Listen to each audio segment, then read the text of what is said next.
আমাদের সংগঠনের প্রতি দিক নির্দেশনামূলক বক্তব্য দিবেন আমাদের এলাকার মুরব্বী ও আমাদের মামারদুল মসজিদের সেক্রেটারি জনাব ইসমাইল সোহেল সাহেব। আমি কাকাকে বিনীত অনুরোধ করছি আমাদের সংগঠনের দিক নির্দেশনামূলক বক্তব্য দেওয়ার জন্য।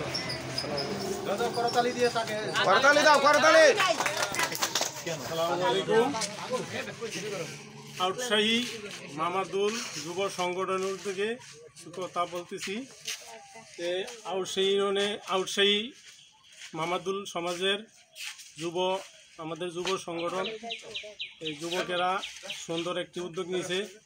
মামারদুলের যারা অসহায় বা গরিব লোক যারা আছে তাদের জন্য, তাদের পাশে দাঁড়ানোর জন্য তারা একটা উদ্যোগ নেওয়া হয়েছে।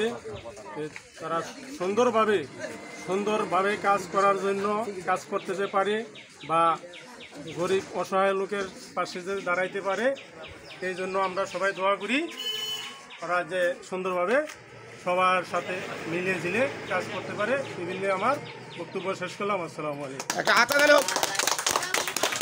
খুবই সুন্দর বক্তব্য হয়েছে আমাদের ইসমাইল সোহেল, আমাদের এলাকার মুরব্বী খুবই সুন্দর একটা বক্তব্য দিয়েছে, খুবই ভালো লাগলো।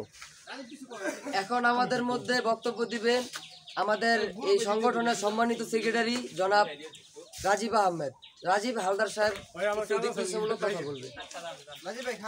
আসসালামু আলাইকুম। সো আমাদের মাঝে কথা বললেন আমাদের শ্রদ্ধেয় এবং রেসপেক্টিভ ইসমাইল সোহেল সাহেব।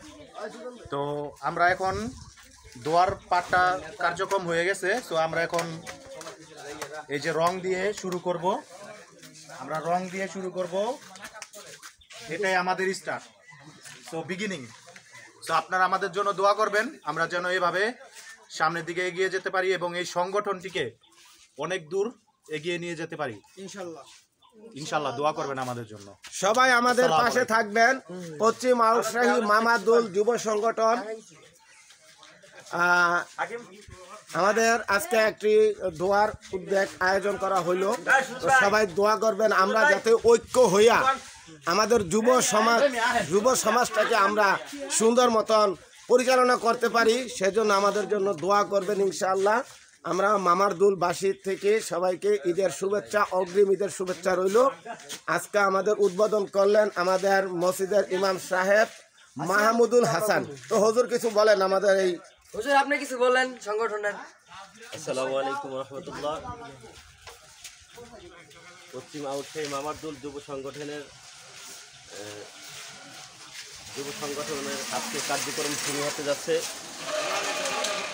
তো আমার অনুরোধ থাকবে সমাজের সকল যুবক ভাইরা একত্রিত হয়ে কাঁধে কাঁধ মিলিয়ে সুন্দরভাবে যেন কাজটা করেন।